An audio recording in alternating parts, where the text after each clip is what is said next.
Hi all welcome to football arena. Transfer ജാലകത്തിൽ വളരെ സജീവമായിക്കൊണ്ടാണ് റയൽ ഇപ്പോൾ പ്രവർത്തിച്ചു പോരുന്നത്.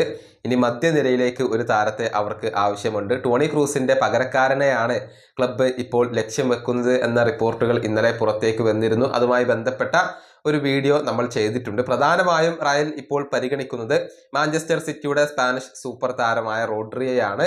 അതുമായി ബന്ധപ്പെട്ടുകൊണ്ടുള്ള അപ്ഡേറ്റുകൾ സ്പാനിഷ് മാധ്യമങ്ങൾ നൽകിയിട്ടുണ്ട്. അത് നമുക്ക് ഇപ്പോൾ വിശദമായിക്കൊണ്ട് ഒന്ന് പരിശോധിക്കേണ്ടതുണ്ട്.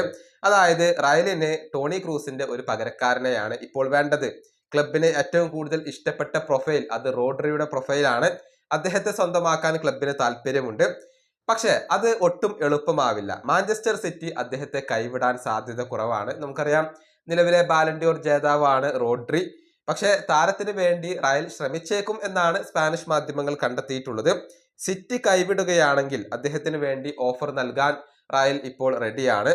100 മില്യൺ യൂറോ വരെ ക്ലബ്ബ് താരത്തിന് വേണ്ടി ചിലവഴിച്ചേക്കും.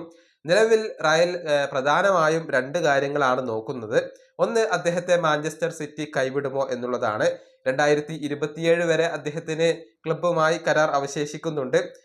കൈവിടാൻ തയ്യാറായാലും ഒരു വലിയ തുക അവർ ആവശ്യപ്പെടും എന്ന കാര്യത്തിൽ സംശയങ്ങൾ ഒന്നുമില്ല. രണ്ടാമത്തെ കാര്യം അത് താരത്തിന്റെ പരിക്കാണ്. നമുക്കറിയാം, റോഡ്രി ഒരുപാട് കാലം പരിക്കിന്റെ പിടിയിലായിരുന്നു. തിരിച്ചെത്തിയ ഈ താരം തന്റെ ഏറ്റവും ബെസ്റ്റ് പ്രകടനം പുറത്തെടുക്കേണ്ടതുണ്ട്. റോഡ്രി തന്റെ ഫോം വീണ്ടെടുത്തു കഴിഞ്ഞാൽ അടുത്ത സമ്മറിൽ അദ്ദേഹത്തിന് വേണ്ടി ശ്രമിക്കാനാണ് ക്ലബ്ബ് ഇപ്പോൾ ആലോചിക്കുന്നത്. ഇത്രയും വിവരങ്ങളാണ് സ്പാനിഷ് മാധ്യമങ്ങൾ നൽകിയിട്ടുള്ളത്. അതായത് റോഡ്രി തന്റെ മികവ് വീണ്ടെടുക്കണം, മാത്രമല്ല മാഞ്ചസ്റ്റർ സിറ്റി അദ്ദേഹത്തെ കൈവിടാൻ തയ്യാറാവുകയും വേണം. എന്നാൽ അദ്ദേഹത്തിന് വേണ്ടി റയൽ ശ്രമങ്ങൾ നടത്തിയേക്കും എന്നാണ് റിപ്പോർട്ടുകൾ ചൂണ്ടിക്കാണിക്കുന്നത്. ഈ വീഡിയോ അവസാനിപ്പിക്കുന്നു. അടുത്തൊരു വീണ്ടും കാണാം.